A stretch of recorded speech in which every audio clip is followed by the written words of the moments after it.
E aí pessoal, tudo bem? Damos seguimento hoje então à disciplina de Psicologia e Filosofia.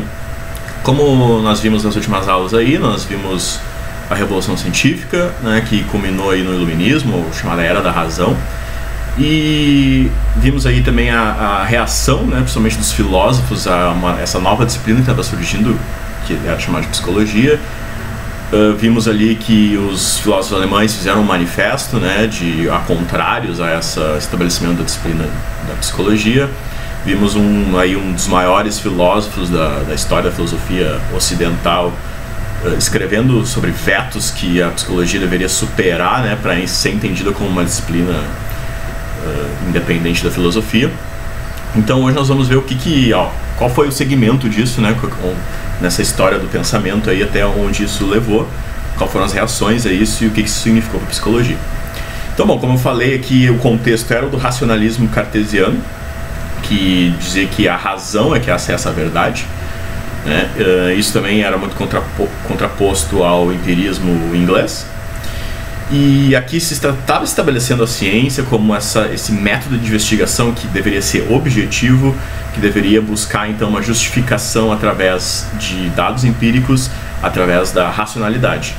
E esse método sempre foi pensado, né, com base nas ciências naturais, porque lembrando lá da aula de Revolução Científica, o grande acontecimento aqui dessa época foi a teoria da gravitação universal de Newton, que aplicou com muito sucesso o método científico e produziu esse novo entendimento dessa força que até então era bem misteriosa, né? Que é o que ele veio a chamar de gravidade, que a gente entende até hoje como sendo correto, apesar de já ter sido uma teoria que foi superada, vamos dizer assim, pela relatividade do Einstein.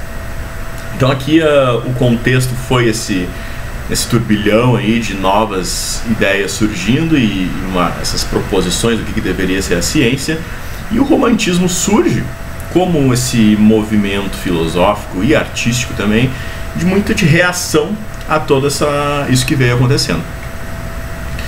Então, o romantismo ele é esse movimento filosófico e artístico, né? Ele foi muito presente na literatura. O Goethe, que foi um escritor, lançou um livro que ficou muito famoso na época, foi um dos mais vendidos na Europa, aonde ele lança essa ideia que até hoje a gente entende do amor romântico, né? Que é o amor que deveria se pautar por sentimento, por emoção, e não como era comum na época, que era um amor meio que artificial, né? Porque os casamentos eram arranjados, né? Com base em famílias ricas, né, que queriam manter o seu poder, queriam estender o seu poder, né? Então os casamentos não tinham muito esse objetivo de tu tá se casando com aquela pessoa porque tu realmente é apaixonado por ela. Então o movimento romântico é o primeiro a trazer essa ideia de amor romântico que até hoje a gente entende, né?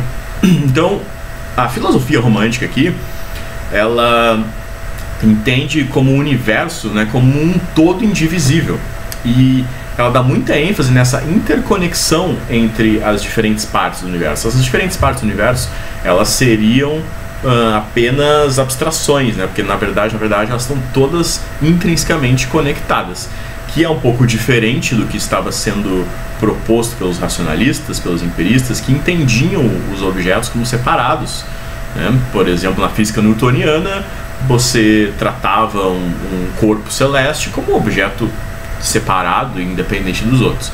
Para a filosofia romântica aqui, esse universo não poderia ser entendido assim, o universo era indivisível. Então, a partir disso, né, também o romantismo entendia que constituintes fundamentais do universo também eram valores morais, humanos, né, e a vida. As concepções racionalistas e cientificistas de antes, elas eram muito materialistas, né? Elas entendiam que o que existia de fato era a matéria física, né? Então aqui o romantismo ele ressalta essa constituição não materialista do universo, né? Valores morais também seriam tão fundamentais na constituição do universo quanto partículas, né, subatômicas aí, que na época ainda nem existia essa ideia, né? Então aqui, para o romantismo, a razão, né, que era o que o racionalismo botava no ápice, assim, né, como a razão é que alcança a verdade, para os românticos a razão falsifica a realidade, né? A razão, na verdade, ela está no caminho da realidade ali, ela está nos impedindo de ver a realidade como ela é. Porque a realidade como ela é pro romântico, ela é a realidade da emoção, dos valores subjetivos, dos valores humanos. Então o método de investigação aqui que a filosofia romântica propõe é o método intuitivo e subjetivo, dessa identidade entre sujeito e objeto. Porque o método científico preconiza a separação entre sujeito e objeto, né? Para eu investigar o movimento dos corpos celestes, eu preciso entender aquilo como separado de mim, né? Eu sou o observador, o sujeito, e o corpo lá é o objeto que eu estou observando. Para os românticos não existe essa separação, existe a identidade entre sujeito e objeto. Então, o modo de compreensão aqui dos românticos da realidade é a experiência vivida, né? Ou seja, a nossa experiência aqui da vida, ela é que vai nos permitir compreender a vida, e não essa falsa sensação de essa distância entre sujeito e objeto, que é o que estava acontecendo desde antes do racionalismo, do iluminismo e da Revolução Científica. Então aqui eu tirei esse pedaço aqui do texto da Pulsão Romântica e Ciências Humanas no Ocidente, da Revista Brasileira de Ciências Sociais. Nela explica bem o que seria essa epistemologia romântica, né? Lembrando que a epistemologia aqui é a teoria de conhecimento, né? Então ele diz que a ênfase na experiência é a base, então, da epistemologia romântica. Ela implica a recusa dessa objetividade externa e absoluta do processo de conhecimento ou da prática científica. Então, em nome de uma consideração constante dos processos subjetivos em jogo na relação com o mundo exterior. Então veja aqui que os processos subjetivos agora estão no centro, e não é mais essa pretensa e falsa objetividade, de acordo com os românticos, que a prática científica estava tentando estabelecer. Então essa seria a base da epistemologia romântica. E a psicologia, como é que estava, né, aqui nessa disputa epistemológica? Aqui o filósofo Dilthey, né, no final do século XIX, ele estabeleceu essa diferença fundamental entre o que deveria ser uma ciência natural e o que deveria ser uma ciência humana. Para o Dilthey, a ciência natural, ela tem esse caráter explicativo, ou seja, eu pretendo explicar qual é o fenômeno natural. Faz isso através de como? Né? De leis universais, né? Teorias de relação, e através da objetividade, né? E utilizando sempre a razão como caminho aqui. Já para o Dilthey, a ciência humana seria fundamentalmente diferente, porque a ciência humana não pretenderia explicar, mas pretenderia compreender o objeto. Então há uma grande diferença aqui entre eu não preciso mais explicar os fenômenos humanos, mas eu preciso apenas compreendê-los, né? E é isso que o romantismo estava se propondo a fazer aqui. Então, para o Dilthey aqui, a ciência humana deveria então só compreender a experiência humana, sempre focando também nas emoções, porque nós sabemos que as emoções são parte fundamental da nossa experiência, e não a razão. A razão, ela, para os românticos, era uma abstração, lembrando que eu falei que ela falsifica, na verdade, a realidade.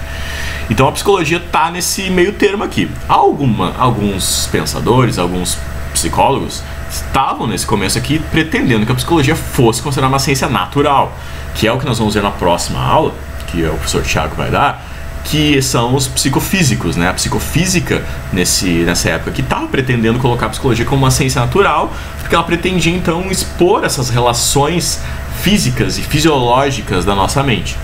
Já outros pensadores, como os românticos, entendiam que a psicologia deveria ser entendida como uma ciência humana e que ela não precisava criar leis universais que pretendiam ser objetivas, mas sim que pretendia apenas compreender a experiência humana. Então a psicologia está em disputa aqui, nesse momento, sobre qual tipo de ciência ela deveria ser. Então, como eu falei aqui, o romantismo, a relação dele com a psicologia é, como o romantismo estabeleceu essa valorização da experiência subjetiva, acabou fundamentando o que hoje a gente entende como a investigação da consciência. A investigação da consciência ela é muito importante para a psicologia, porque a consciência, alguns filósofos vão dizer que ela é a parte fundamental que caracteriza nós como seres humanos. Claro que isso é debatido, né, se outros animais podem ou não ter consciência, mas a princípio o que nós temos certeza é que o ser humano tem consciência. Isso é uma certeza que nós temos. Então, aqui o romantismo estabelece os fundamentos teóricos, epistemológicos e ontológicos de se conseguir estudar a consciência, que é um objeto de estudo hoje da psicologia, que inclusive não precisa mais se pautar sobre essa epistemologia romântica apenas, né? A investigação da consciência hoje, ela pode seguir também uma epistemologia mais racionalista, uma epistemologia mais empírica, como é o que acaba acontecendo aí com algumas teorias da consciência, que talvez eu faça um vídeo extra aí da matéria explicando essas teorias da consciência empíricas e filosóficas. Vai depender se vocês quiserem. Então, todo esse movimento romântico acabou tendo essa influência em escolas que pretendiam, valorizavam mais esse aspecto afetivo da nossa experiência, que hoje, né, é o que se entende como humanismo, que foi esse movimento que começou ali já bem recente, né, do século XX, mas que se pautou muito no existencialismo, que começa a partir do romantismo, e influenciou também muito a psicanálise, né? Porque a psicanálise, por mais que o Freud, bem no começo da psicanálise, ele tenha se inspirado no racionalismo também, ele tenha se inspirado numa investigação empírica, porque ele faz estudos de caso, né, dos pacientes dele, e ele era um médico, ele era um neurologista, então ele teve muito essa influência do cientificismo, vamos chamar assim, mas não dá para negar que ele também foi influenciado a história romântica, pela filosofia romântica, e hoje eu diria até que a psicanálise é mais influenciada pelo romantismo do que o Freud pretendia lá no começo, né? Hoje a psicanálise usa muito o critério estético e ético para suas verdades na sua teoria, e não necessariamente apenas o critério empírico, né? Como uma ciência mais dura, uma ciência mais natural faz, né? Para a ciência natural, para a física, para a química, não importa o critério estético, importa a realidade empírica. Para a psicanálise aqui, o critério estético importa também. Então isso é uma influência direta da escola do romantismo que iniciou aí no século XVII e XVIII. Então isso teve muita influência nessas escolas afetivas e principalmente da psicologia clínica hoje. Certo? Então não dá para negar essa grande importância do romantismo para a nossa psicologia hoje, para a nossa prática psicológica hoje, principalmente para a clínica. Então aqui que entra o Kierkegaard agora, né? O Kierkegaard, ele está no texto recomendado para essa aula de hoje, de vocês, e ele foi um filósofo muito importante aqui, considerado o fundador, vamos dizer assim, do que a gente chama hoje de existencialismo, junto com um outro filósofo aí, francês, Gabriel Marcel. E o Kierkegaard, né, teve uma história aí de vida onde ele foi muito privilegiado, ganhou uma herança e conseguiu se dedicar inteiramente aos estudos e à publicação dos livros dele. Ele publicou muito livros e ele é um escritor muito bom. Se vocês nunca leram Kierkegaard, eu recomendo. Eu já li um livro só, mas eu gostei muito dele, pretendo ler mais. Ele é um escritor muito bom e teve uma influência muito forte na psicologia, como vocês puderam ver no texto, tá? Para o Kierkegaard aqui, a condição humana essencial é a liberdade de ser, ou seja, a nossa condição de poder escolher o que nós podemos ser, né? Claro que hoje a gente entende que não é bem assim, né? A gente tem limitações materiais ao que a gente pode escolher ser, né? Mas para o Kierkegaard aqui, a condição humana essencial é essa liberdade, é essa possibilidade de escolha, né? Então esse poder ser, ele leva a uma infinidade de escolhas, ou seja, eu posso escolher ser muitas coisas diferentes. E é nessa infinidade de escolhas, quando a gente escolhe uma coisa, a gente escolhe uma, isso implica diretamente em várias outras coisas que a gente não escolheu, né? Então, essa liberdade de escolha aqui acaba gerando para o Kierkegaard o que ele entende como um fundamento da existência humana, que é a angústia, ou seja, é esse sentimento de nunca ser o que eu quero ser, porque a partir do momento que eu escolho ser alguma coisa, eu já me coloco em outra escolha. Então esse movimento, ele é eterno. Eu escolho algo a partir do momento que eu escolho algo, eu já me coloco à minha frente outra escolha. E assim vai. Então, sempre esse movimento de poder ser, né, nessa infinidade de escolhas, gera o que o Kierkegaard chama de angústia, que é o fundamento da nossa existência humana, para ele aqui. Então, isso é muito interessante porque tem uma relação muito grande com a filosofia budista, né? A filosofia budista também diz que o fundamento da existência humana é o sofrimento, né? Então, que assim, a nossa tentativa de fugir do sofrimento, ela nos leva só a mais sofrimento, que a gente deveria, na verdade, abraçar o sofrimento. Que é, né, dá para traçar esse paralelo com o que Kierkegaard aqui trazia como angústia, porque pro Kierkegaard ele dizia assim que, bom, a gente não vai fazer diferença a gente negar essa angústia, né? A gente precisa abraçar ela, porque ela é o fundamento da nossa existência. A gente não tem como fugir disso, certo? Então, para o Kierkegaard aqui, essa angústia é derivada dessa liberdade infinita, vamos dizer assim. Então, para a psicologia interessa o quê? Aqui é o trecho do texto de vocês essa semana, que é da Miriam Moreira Protásio, que é a psicologia interessa essa possibilidade, né, a possibilidade de poder ser qualquer coisa, e o estado da onde ela surge, que é a angústia. Então a angústia é a base a partir do qual o ser humano percebe a sua liberdade e exerce a sua liberdade. Então esse é o estado de onde provém todo o modo de existir. Então é nisso que a psicologia deveria se pautar. Isso hoje não dá para negar que tem a influência direta do que a gente chama de terapia existencial, né? Ou psicologia existencialista, né? Existe toda uma área da psicologia que foca justamente nisso, que a gente tem que botar no centro do debate não necessariamente a doença mental, ou não necessariamente o inconsciente ou as pulsões, como faz a psicanálise, mas a condição de existência humana que, por Kierkegaard aqui, que foi considerado o primeiro existencialista, é a angústia, né? O Sartre, depois, que é um filósofo francês, elabora muito a partir dessas ideias de Kierkegaard. Ele dá continuidade muito a isso, e para ele também, né? Para o Sartre também, a angústia é uma parte fundamental de nós e não adianta fugir disso. E é isso que a psicologia deveria se pautar, e é isso que a psicologia deveria ter como seu objeto aqui.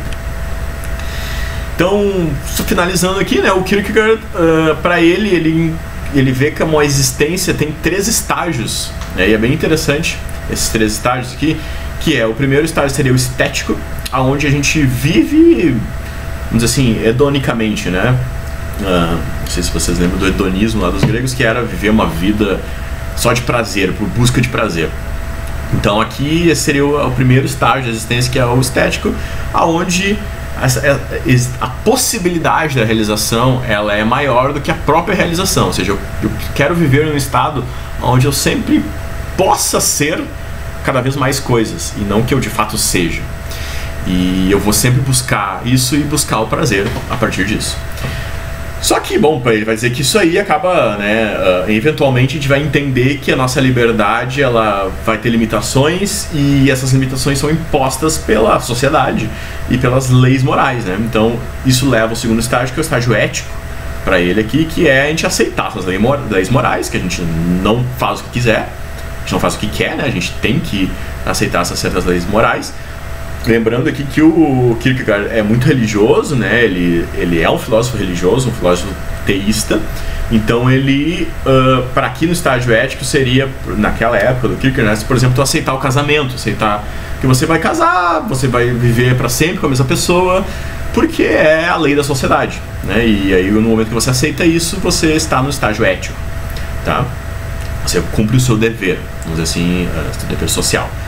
E o último estágio, quando você supera essa aceitação de leis morais, você adquire uma autoconsciência, que para ele aqui é você ser devoto então às leis divinas, às leis de Deus. Então não é mais as leis morais que guiam o seu comportamento, mas as leis divinas. E aqui para o Kierkegaard, você faz isso sem justificar racionalmente, você faz isso com um salto de fé, ou seja, você faz isso de forma cega, você precisa ter fé. E aí nessa fé você aceita as leis divinas, e para o Kierkegaard isso atinge o último estágio aí de desenvolvimento, vamos dizer assim, que é o religioso. Aqui ele cita muito o caso de Abraão, né? O caso de Abraão foi aquele caso de que o Deus diz para ele sacrificar o primogênito dele, e ele vai lá e de fato ia sacrificar o primogênito dele. Aí na hora chega um anjo lá e evita que ele faça isso. Mas para o Kierkegaard, então, aqui o Abraão seria um caso de alguém que chegou nesse estágio religioso, ou seja, ele vai aceitar a lei divina, ele não vai questionar a lei divina, mesmo se Deus está falando para ele matar o filho dele. Então ele vai lá e aceita essa ordem de Deus. E aqui eu termino o vídeo, termino essa aula com um questionamento aqui pra gente seguir na sexta-feira, que é: esses 3 estágios aqui de existência do Kierkegaard são muito parecidos com os estágios de desenvolvimento moral de Kohlberg, que eu não sei se vocês tiveram isso já, eu acho que provavelmente não, mas vocês vão ter na cadeira de desenvolvimento humano, que é os estágios morais de desenvolvimento de Kohlberg. Também são 3, então é muito parecido aqui, que é o pré-convencional, o convencional e o pós-convencional. Então, pra mim, tem uma relação muito direta aqui, e a gente pode elaborar isso mais na aula de sexta-feira. Já estourou meu tempo aqui. Deixo o convite para vocês, por favor, virem para a aula de sexta-feira amanhã. Eu vou postar agora esse vídeo na quinta-feira. Nós vamos ter um convidado, tá? Especial. Convidei um amigo meu, Gustavo, que é filósofo, ele é formado em filosofia, para nos ajudar aí a questionar sobre essa época histórica aí do romantismo, da influência na psicologia, principalmente porque ele entende muito de idealismo, né? Eu não falei aqui praticamente do Hegel, e o Hegel é muito importante aqui nessa história. O Gustavo sabe bastante de Hegel, me prometeu que ele sabe, então a gente pode falar mais disso na sexta-feira. Então não percam, por favor, sexta-feira 1h30, entrem aí na chamada, que vamos ter esse convidado especial para discutir mais sobre o idealismo, romantismo e essas influências na psicologia, ok? Valeu, pessoal, e até amanhã. Espero vocês amanhã, na sexta-feira, 1h30. Valeu!